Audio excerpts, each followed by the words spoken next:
एक जगह ऐसे ही चर्चा कर रहा था आर्य समाज में। मैंने कहा इतना अंतर आ गया है, इतनी विविधता आ गई है कि हमारा भोजन खान पान सबका अलग अलग हो गया। एक व्यक्ति उठ करके आए, मेहता साहब उठ करके आए, पूरा कार्यक्रम हो गया, बाद में मेरे पास आके कहने लगे, शास्त्री जी क्या बताऊं, मेरे घर में तो चाय के ब्रांड भी सबके अलग, चाय भी सब अपने अपने ब्रांड की पीते। ऐसा भी नहीं कि हम चाय बना लें तो सारे उसी चाय को पी ले, वो भी अलग अलग चल रहे। तब फिर जब इतना फर्क पड़ गया, तब फिर संगत का असर कैसे न, जबकि हमारे संस्कृत के आचार्यों ने बहुत पहले ही कहा कि संसर्ग जा दोष गुणा भवन्ति। हमारे बच्चे बाहर के संसर्ग में रहते हैं, बाहर के लोगों के संपर्क में रहते हैं। ऐसे लोगों के, आजकल वो पिक्चर बहुत चल रही ना, जिसकी बहुत चर्चा हो रही, Kerala story, the Kerala story. हाँ जी, लव जिहाद और तमाम सारी चीजें। उसमें वो बच्ची कहती कि हमको बताया नहीं गया। अरे बताया कैसे बताया जाएगा जब डिनायल मोड चल रहा है, कि जब आपको सुनना ही नहीं है, जब आप जाने, आप तो ये कहते हैं कि आपको तो पता ही नहीं, पापा जी आपको कुछ नहीं पता, और दादा दादी को तो पता ही नहीं है, तब फिर कैसे पता चलेगा। इसलिए सत्संग की सबसे बड़ी आवश्यकता इसीलिए है कि सारे लोग, और एक बात और विचार करने की, जहां सारे लोग उपस्थित हैं वहां दो काम हो सकते हैं, या तो सत्संग होगा, और सत्संग नहीं होगा तो कुसंग होगा, है जी। यूं कहते हैं एकांत तो दो लोगों को पसंद होता है, अकेला सुनी जगह दो लोगों को पसंद होती, या तो कोई कुटेबे करने वाला, उल्टे काम करने, एकांत चाहिए उनको, और या ध्यान करने वाला, सत्संग करने वाला, अच्छे कर्म करने वाला, दो ही लोगों को पसंद होता। इसलिए आने की बात हम कहते हैं कि जब आते हैं आप ऐसी जगह पे आते हैं, पवित्र जगह पे आते हैं, जब अच्छी जगह पे आते हैं तो अच्छे विचार। आप एक बात याद रखें, एक विचारक को मैं पढ़ रहा था, उन्होंने बहुत अच्छी बात कही। उन्होंने कहा आपको भोजन ना मिले तो शरीर सुस्त हो जाता है। भोजन दो, एक दिन मान लीजिए एक दिन आपने व्रत कर लिया, या एक डेढ़ दिन भोजन नहीं मिला किसी कारण से, तो शरीर सुस्त हो जाता है, बस इतना सा ही प्रभाव पड़ता है।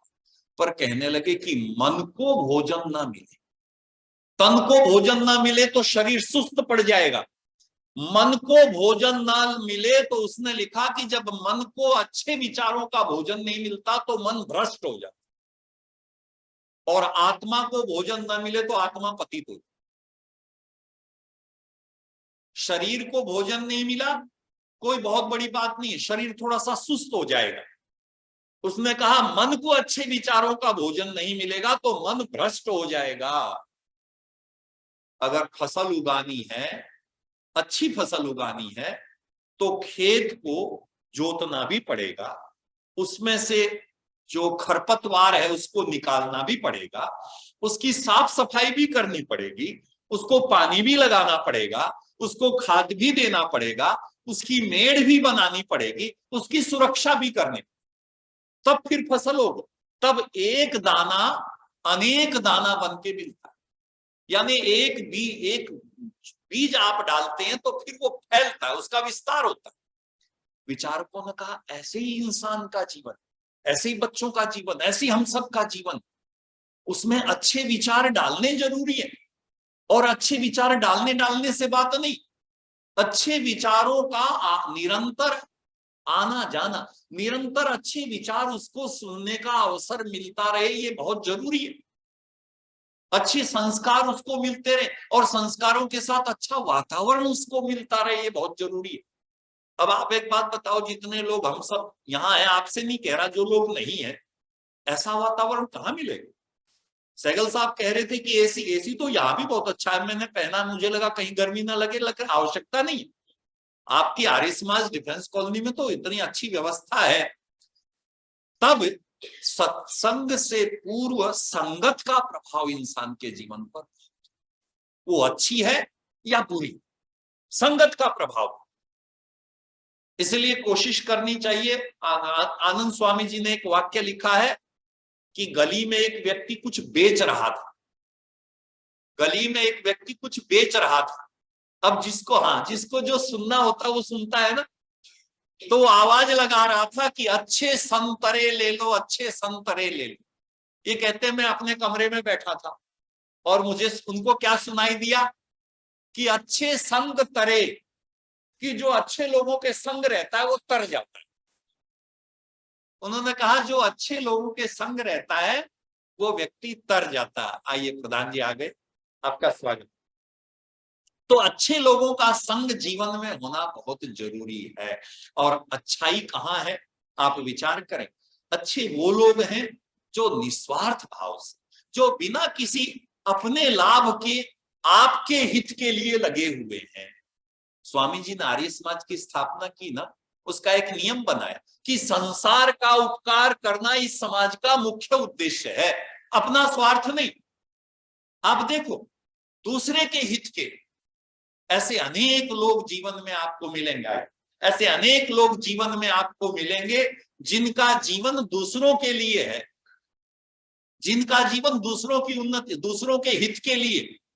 ये समाज के कार्य चल रहे, चौहान साहब बैठे, ये समाज के कार्य चल रहे हैं, ये ऐसे लोगों के सहयोग से, आप सब लोगों के सहयोग से, इस परिवार के सहयोग से चल रहा। और एक बात हमको याद रखनी चाहिए कि जब कभी हम परोपकार का कार्य कर रहे हैं तब अपना काम नहीं कर रहे, ईश्वर का काम कर, क्योंकि ईश्वर ने जीव के कल्याण के लिए ही सृष्टि बनाई है। ये सृष्टि ईश्वर की परोपकारिता का सबसे बड़ा प्रमाण है। उसने सब कुछ दिया और निरंतर दे रहा है। जब उसकी दी हुई व्यवस्था में हम सहायक हो जाते हैं तब हम उसका काम कर रहे हैं। और संतान यदि माता पिता की आज्ञा का पालन करे तो आप सोच के देखो, आपका बच्चा आपका आज्ञाकारी हो जाए तो आप जो कुछ आपके पास है आप वो भी दे देंगे और हृदय से आशीष भी देंगे, आशीर्वाद भी देंगे। इसलिए बहुत जरूरी है अच्छा संग होना चाहिए। मैंने आपसे कहा संगत और दूसरा कुसंगत। कुसंगत तो आप जानते ही है, अगर गलत लोगों की संगत में बैठेगा व्यक्ति, कोशिश ना करे अपने आप बुराई आ जाए। आप सिर्फ बैठ जाओ, बढ़िया भोजन, बढ़िया खीर बनाई, एक बूंद डल जाए उसमें, सारी खीर खराब हो जाए। महात्मा बुद्ध का एक कथानक है कि वो भिक्षा मांगने के लिए गए। जिस घर वो भिक्षा मांगने के लिए गए उनके बारे में उनको बताया गया था कि अच्छे नहीं है। आम्रपाली का घर था। आम्रपाली उसे वैशाली नगर की वार वधू थी, पुराने जमाने में अपने आप को बेच के जो गुजारा करते थे ऐसे, लेकिन थी बहुत संपन्न। बुद्ध उनके यहाँ भिक्षा मांगने के लिए पहुंचे। भिक्षा मांगने के लिए पहुंचे तो उन्होंने बढ़िया भिक्षा तैयार की और जब भिक्षा तैयार कर दी, ये भिक्षा लेने के लिए पहुंचे, इन्होंने अपना पात्र आगे कर दिया। वैशाली आम्रपाली ने देखा कि वो जो पात्र है उस पात्र में कुछ गोबर है, वो पात्र साफ नहीं है, अशुद्ध है। उसने देखा और पीछे हट गई, कहने लगे महाराज ये पात्र मुझे दे दो, मैं इसको साफ करके ले आती, मैं इसको धो करके ले आती। बुद्ध ने कहा नहीं, आप इसी में भिक्षा, इसी में डाल दो। आम्रपाली ने कहा महाराज मैंने इतने पुरुषार्थ से, इतनी खुशी से, आप मेरे घर भिक्षा लेने आ रहे हैं, एक साधु भिक्षा लेने आ रहा है, ऐसा विचार करके मैंने इतनी खुशी से भोजन बनाया है और इसमें ये गंद पड़ा हुआ है और आप कहते हैं कि मैं इसमें डाल दूं, ऐसा तो मैं नहीं कर सकता, ऐसा तो मैं नहीं कर सकता। बुद्ध कहने लगे यही तो बेटा तुझसे कहना था कि तू मुझे भोजन करवा के उपदेश देने की बात कह रही थी, तुम मुझसे उपदेश लेने की बात कह रहे थे। अरे जब तक दोष हो जीवन में तब तक अच्छाई कैसे घर करेगी। जब तक कूड़ा पड़ा हुआ हो तो ऊपर से कितनी भी उसमें चीजें डाल लो, कैसे काम चलेगा। लेकिन आजकल तो जमाना ऐसा, वो परफ्यूम ऐसी ऐसी आ गई है कि चाहे आदमी ना नहाए लेकिन सारे दिन और वहां तक महक आ रही होती है। मैं तो बहुत बार कहता हूं हम सब लोगों ने सारे उपाय ढूंढे, लेकिन हमारे शास्त्र कहते हैं कि कुसंगति इतना इतना जल्दी प्रभाव दिखाती है, कुसंगत इतना जल्दी प्रभाव दिखाती है। ये पंचशील है। एक माता पिता है बेचारे, पुराने परिचित हैं, एक ही बच्चा है, भगवान की दया से संपन्न परिवार है, सारी चीजें।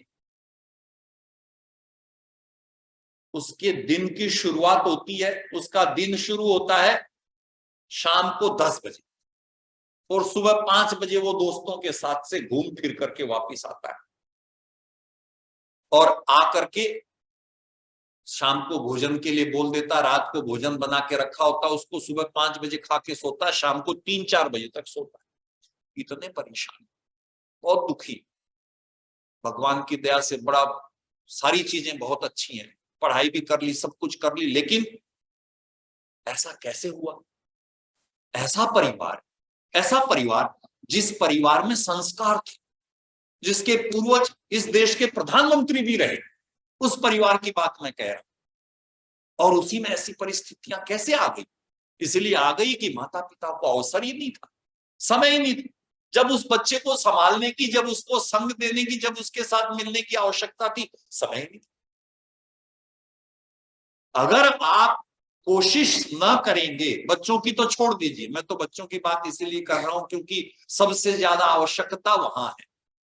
अगर आप भी, हम भी कोशिश न करें, हम भी प्रयत्न न करें, तो हमारे जीवन में भी कुविचार, कुसंस्कार, कुचिंतन आ जाना बहुत स्वाभाविक है। एक मनोवैज्ञानिक कहता है कि एक व्यक्ति दिन में, प्रतिदिन एक व्यक्ति के मन में 50 से 60 हजार विचार आते हैं। 24 घंटे में हम सब लोग 50 से 60 हजार विचार लेते। और उसने आगे लिखा कि 50 से 60 हजार विचारों में से केवल 10% विचार काम के होते हैं, बाकी सब बकवास। अगर उन बकवास वाले विचारों को अगर हम पकड़ लें तो फिर जीवन में तो कुसंगति हो ही गई। आप विचार करें, बाहर की नहीं, भीतर की भी कुसंगति हो। इसलिए बहुत महत्वपूर्ण है कि हम अपनी संगत को देखें, हम कुसंगति से बचें और हम सत्संगति में आए, हम सत्संगत में आए। एक संस्कृत का बहुत अच्छा श्लोक है सत्संगति के प्रभाव पर। आजकल देखो कॉन्टेक्ट्स का जमाना है, जिस किसी आदमी से भी बात करें ना, वो बहुत लोग रील बनाते हैं, बहुत लोग कुछ कुछ बनाते रहते हैं। आप सब कहते हैं मेरे इतने फॉलोअर है, पेपर में आता है कि फला के इतने फॉलोअर्स हैं, उसको इतने लोग लाइक करते हैं, इतने लोग ना। मैं तो एक जगह पढ़ रहा था कि आजकल तो परिवार में रिश्ते किस बात पे चलते हैं कि मैंने कुछ डाला और परिवार के जिसने लाइक नहीं किया आप उससे नाराज हो जाते हैं कि उसने मैंने पोस्ट डाला था उसको लाइक ही नहीं किया, आपने देखा ही नहीं। आज जमाना कॉन्टेक्ट्स का हो गया और पुराना जमाना कॉन्टेक्ट्स का नहीं था, संबंध होता। पहले संबंध होते, आजकल कॉन्टेक्ट्स होते।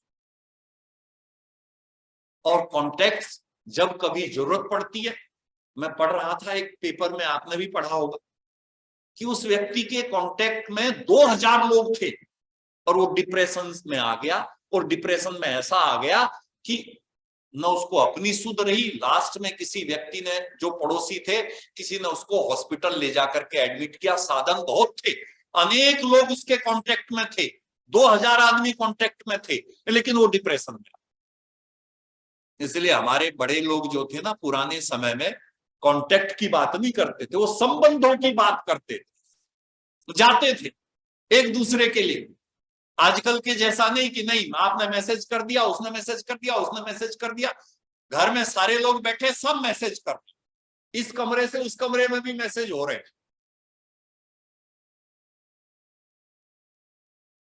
उसने एक उदाहरण दिया, गजब का उदाहरण दिया। उन्होंने कहा कॉन्टेक्ट और संबंध, रिलेशन, दोनों में क्या अंतर है। उन्होंने कहा संबंध ऐसे होते हैं जैसे दूध और पानी का मेल। दूध और पानी का मेल एक हो गए, गर्म होंगे तो एक साथ होंगे, सारा दूध ही कहलाएगा। दूध और पानी का मेल, ये होते थे संबंध। और उन्होंने कहा कांटेक्ट का मतलब हो गया तेल और पानी का मेल। तेल सिर पे आके बैठेगा पानी के, पानी और तेल आप मिलाओ तो तेल ऊपर आ जाएगा ना जी। उन्होंने कहा सिर पे आकर के बैठेगा। तो ये जो कांटेक्ट है ये हमारे सिर पे आके बैठते, जीवन में काम नहीं आते।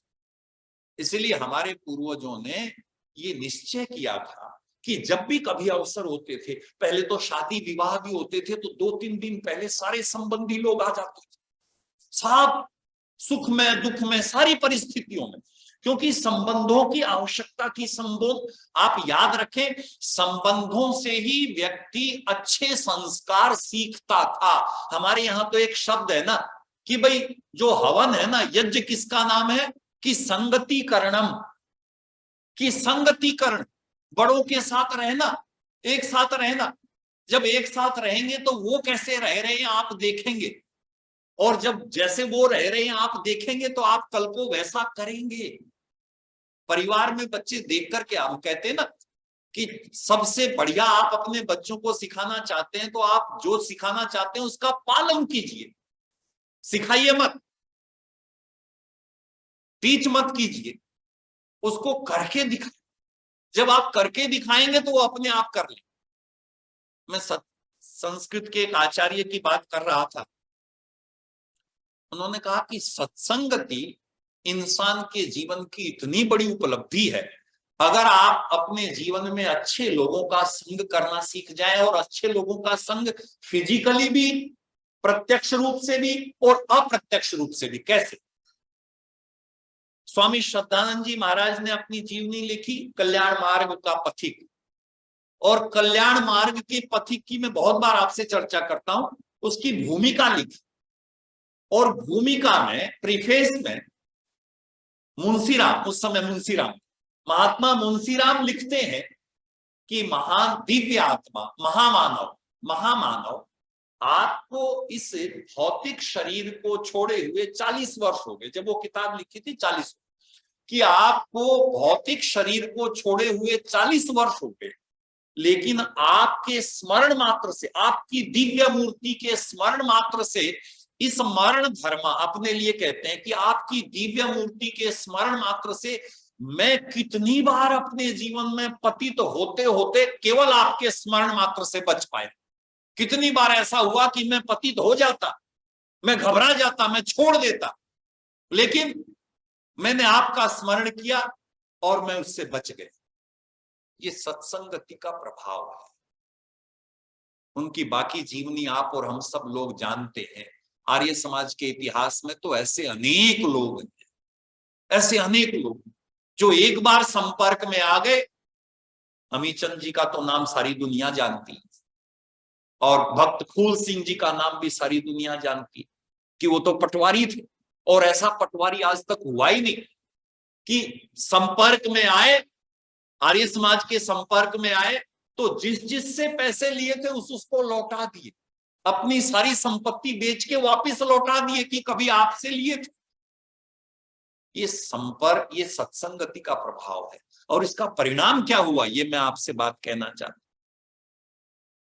इसका परिणाम क्या, व्यक्ति गृहस्थ क्यों बनाता है? मैं एक व्यक्ति को पढ़ रहा था, उसने बड़ी अच्छी बात कही। एक गृहस्थ से पूछा कि आपने गृहस्थ क्यों किया? उसने कहा जी वंश परंपरा चलाने के लिए, कि वंश परंपरा चलती रहे। उस व्यक्ति ने पूछा अपने पिताजी के पिताजी का नाम बताओ। उसने बता दिया। कहने लगे तुम्हारा ये कौन है? कि ये पोता है। उस पोते से पूछा कि बेटा तुम अपने पिताजी के पिताजी के पिताजी का नाम बताओ। तो उसको नहीं पता। वो कहने लगे चल गई परंपरा, चल रही है परंपरा, जिस परंपरा को तुम चलाना चाहते हो चल गई। कौन याद रखेगा? नाम तो छोड़ो, 3, 4, 5 पीढ़ी जो भाग्यशाली होंगे, अच्छे लोग होंगे, परिवार की परंपराएं होंगी, उनको याद होगा कि भाई इस परिवार में ये चीजें थी। लेकिन किसको याद रखेंगे? आज इतने सालों के बाद भी जब हम सत्संगति की बात कर रहे हैं तो हम भक्त फूल सिंह की बात कर रहे हैं, जब हम सत्संगति की बात कर रहे हैं तो महात्मा मुंशीराम की बात कर रहे हैं, स्वामी स्वतंत्रतानंद जी की बात कर रहे हैं। आनंद स्वामी कितने सारे लोगों की बात कर रहे हैं, तो नाम चल गया कि नहीं चल गया? वंश से तो पता नहीं चला होता कि नहीं चला होता, सत्संगति से चल गया वंश। इसलिए सत्संगति चाहिए। मैं संस्कृत के उस आचार्य भर्तृहरि की बात कहना चाहता हूं। संस्कृत साहित्य में बहुत बड़े विद्वान हुए और भर्तृहरि ने 3 ग्रंथ लिखे अनोखे। एक पहली किताब का नाम है श्रृंगार शतक।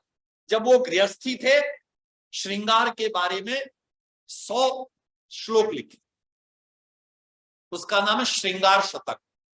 जीवन में कैसे सांसारिक भोगों को इंसान को भोगना चाहिए, श्रृंगार का, भौतिक जगत का, दुनिया को भोगने का, इससे बढ़िया कोई वर्णन हो नहीं सकता जो उन्होंने किया। फिर जब समझ आई, राजा थे, फिर थोड़ी समझ आई तो अगली किताब लिखी, उसका नाम है नीति शतक। नीति की बातें लिखी। उन्होंने कहा कि ये जो मैंने पहले श्रृंगार की बात की वो कोई बहुत दूर तक चलने वाली बात नहीं, वो तो एक अवस्था विशेष की बात है। अगली बात उन्होंने अगला जो ग्रंथ लिखा उसका नाम है नीति शतक। 100 बातें नीति की लिखी और इतने से भी बात नहीं बनी। ये इस देश का सौभाग्य, हमारे पूर्वज ऐसे थे। फिर जब वो बड़े हो गए, अवस्था बड़ी हो गई, तो उन्होंने एक और किताब लिखी, उसका नाम है श्रृंगार शतक, वैराग्य शतक। वैराग्य शतक। और वैराग्य शतक में जीवन में कौन सी बात सत्य है, क्या प्राप्ति है, सच्चा जीवन का जो अनुभव है और जीवन की सार्थकता किसमें है। एक उपनिषद का एक वाक्य है जिसके आधार पर उन्होंने बात लिखी। वो वाक्य है, हाँ अच्छा बस करता हूं फटाफट। मुक्ति मिच्छसी चेत तात विषयान विषवत् त्यज। कि जीवन में यदि शांति प्रसन्नता चाहते हो और सारे बंधनों से छूटना चाहते हो तो विषयान विषवत् त्यज, छोड़ दो इनको। और कहने लगे क्षमा दया संतोषम आर्जवम भज। क्षमा तो सब समझ गए, दया भी समझ गए, आर्जवम कहते हैं सरलता, सादगी। एक सूत्र है कि खुश रहो खुश रखो, खुश रहो खुश रहो। आप खुश नहीं होंगे, आप खुश रख नहीं सकते, क्योंकि इंसान का स्वभाव, मैं जब गर्म होऊंगा तो दूसरे से गर्मी से ही बोलूंगा, और जब गर्मी से बोलूंगा तो अगला व्यक्ति गर्म ही। इसीलिए संस्कृत के उस आचार्य की बात कह करके समाप्त करता हूं, सहगल साहब ने इशारा भी कर दिया। वो श्लोक है, पापान निवारयति यो जयते हिताय गुह्यम निगुहति नहीं जाड्यम धियो हरति सिंचति वाची सत्यम। बुद्धि की जड़ता को, बस अर्थ बताता हूं आपके सामने। बुद्धि की जड़ता, बुद्धि में जब कहीं जड़ता आ जाती है, आलस आ जाता है, उस आलस को समाप्त कर देती है सत्संगति। जाड्यम धियो हरति सिंचति वाची सत्यम, वाणी में सत्य का विस्तार करती। मानोन्नतिम दिशति, ऐसे व्यक्ति का मान सम्मान का रास्ता खुल जाता है, सम्मानित होता है वो व्यक्ति। पापमपा करोति, उसके जीवन से पाप वृत्ति भी समाप्त हो जाती। जाड्यम धियो हरति सिंचति वाची सत्यम मानोन्नतिम दिशति पापमपा करोति चेतः प्रसादयति, चित्त को प्रसन्नता देती, चित्त की खुशी, मन खुश रहता है। दिक्षु तनोति कीर्तिम, सभी दिशाओं में ऐसे व्यक्ति की कीर्ति फैल जाती है। और अंतिम बात कही कि सत्संगति कथय किम न करोति पुंसाम, बताओ सत्संगति इंसान का कौन सा लाभ नहीं करती। अब 1 मिनट में विसंगति और कह देता, मैंने 4 शब्द कहे थे, संगति, कुसंगति, सत्संगति और विसंगति। विसंगति क्या होती है? विसंगति होती है तब जब हमको सत्संग का लाभ पता हो और हम फिर भी न आए, सत्संग के फायदे को जानते हो। चार्ली चैपलिन ने एक जोक सुनाया, सब लोग खूब हंसे, फिर दूसरी बार सुनाया, खूब हंसे, फिर तीसरी बार सुनाया, थोड़े से कम हंसे, चौथी बार सुनाया, कोई भी नहीं हंसे। उसने कहा दुनिया के लोगों, कमाल के लोग, अभी सुना रहा था इतनी जोर से हंस रहे थे, अब सुना रहा हूं हंस ही नहीं रहे। 4 बार सुनाया तो जोक समाप्त हो गया। उसने कहा लेकिन कल एक परेशानी थी, उसी परेशानी के लिए कल भी परेशान थे, सुबह भी परेशान थे, शाम भी परेशान थे, आज भी परेशान। एक परेशानी कोई जीवन में है उसके लिए रोज परेशान हो सकते हो, एक जोक से 10 बार हंस नहीं सकते। ये विसंगति, बस यही बात कहनी थी। बहुत बहुत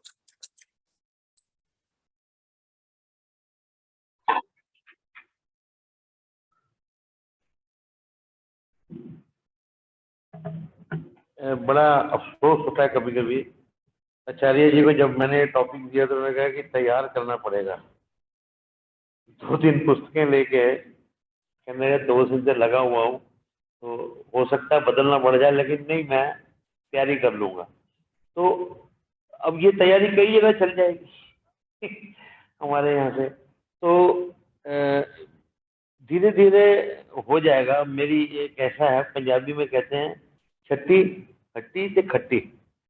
तो पहले नुकसान होता है बिजनेस में, फिर शॉप का किराया निकल आता है, उसके बाद फिर मामला चलता है। तो वो दिन दूर नहीं जिस दिन कुर्सियां भर दूंगा एक दिन, ऐसा मैं अब जिद पे आ गया हूँ। और आपको बता दूं कि 7 जुलाई को भी शुक्रवार है। उस दिन का टॉपिक है सावधान ईश्वर देख रहा है जी। सावधान ईश्वर देख रहा है। तो मैं टॉपिक काफी स्टडी कर रहा हूँ आजकल और चला रहा हूँ इनको। तो अच्छा तो और मैं कोशिश कर रहा हूँ कि कुछ दिन से हमारे यहाँ म्यूजिक का कार्यक्रम नहीं हुआ, तो एक दिन आपको जून खत्म होने से पहले पहले एक दफा भजन भुजन भी सुना देंगे अच्छे से। और इससे पूर्व के हम जूम से अलग हों, आज के जो जन्म दिवस है सुदेश राव जी, जो कि हमारी कस्तूरबा नगर की कोषीय अध्यक्ष हैं। उसके बाद श्रेया जो हैं, ये टोरंटो से कनाडा से हैं। और मधु जी और बीपीएस चौहान जी की पुत्र वधू है, पोती। अच्छा। और उसके बाद शेहर चौहान, ये बॉस्टन में है यूएसए में। और सेहा और अभिषेक चौहान की आप डॉटर हैं। उसके बाद साहिबा चौहान, ये भी बोस्टन से है। ये एक ही। अच्छा अच्छा, और डेट एक ही है। अच्छा, 11 और 13, ठीक है। तो ये 4 हमारे वो हैं। आचार्य जी आप आइए, फिर हम जूम से अलग होंगे जी। हम अपने जन्म दिवस मना रहे यजमानों के लिए सुखद सफल मंगलमय आयुष की कामना करते हैं। ईश्वर उनको बल बुद्धि आरोग्य सदा देते रहें और ये दिवस उनके जीवन में उत्तम स्वास्थ्य, समृद्धि और आध्यात्मिकता की तरफ उन्नति का मार्ग प्रशस्त करता रहे। ऐसी हम प्रभु से विनय प्रार्थना करते हुए वेद मंत्रों से उनको आशीर्वाद देते हैं। ओम उत्तिष्ठ ब्रह्मणस्पते देवान यज्ञेन बोधय आयु प्राणं प्रजां पशुं कीर्तिं यजमानं च वर्धय। ओम इंद्र श्रेष्ठानि द्रविणानि देहि चित्तिं दक्षस्य सुभगत्वमस्मे पोषं रयीणाम् अरिष्टिं तनूनां स्वादमानं वाचा सुजनत्वमन्नाम्। ओम मेधां मे वर्णो ददातु मेधाम अग्नि प्रजापति मेधाम इंद्रस्य वायुश्च मेधाम धाता दधातु मे। ओम तच्चक्षुर्देवहितं पुरस्ता शुक्रम चरत पश्येम शरदा शतम् जीवेम शरदा शतम् शृणुयाम शरदा शतम् प्रप्रवाम शरदा शतमधीनां स्याम शरदा शतम् भूयश्च शरदा शतात् भूयश्च शरदा शतात् भूयश्च शरदा शतात्। ओम स्वस्ति ओम स्वस्ति ओम स्वस्ति। ईश्वर आपको बल बुद्धि आरोग्य सदा देते रहें। बहुत बहुत शुभकामना। अच्छा। ओम द्यौः शान्तिरन्तरिक्षं शान्तिः पृथिवी शान्तिरापाः शान्तिरोषधयः शान्तिर्विश्वे देवाः शान्तिब्रह्म शान्तिः सर्वं शान्तिः शान्तिरेव शान्तिसामा शान्तिरेधि ॐ शान्तिः शान्तिः शान्तिः। जो